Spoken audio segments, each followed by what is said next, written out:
First and foremost, beard prep is super important. And since Kalen has more of a nappy textured beard, I would go ahead and use some beard oil to loosen it up, get the curls all feeling nice and soft.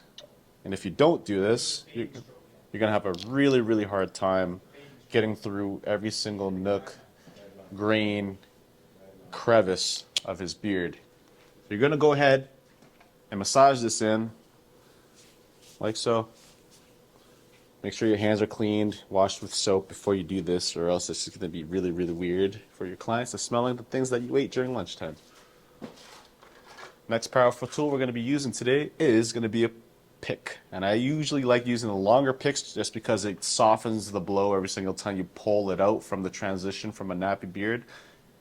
Typically half the times if you do use a shorter pick, it's going to cause a lot of tension and irritation in the way that you pick out these hairs a lot of the times.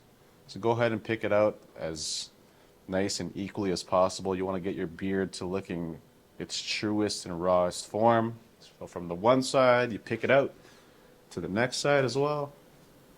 So now that we have this all situated, you can see the genuine silhouette of the beard that strays off of his face. You can see all the little stragglers that come off of it. And from here, what I like doing first, I actually like free shaping and forming the beard with clippers, catching every single angle of those hairs that hang off of his face, of his silhouette.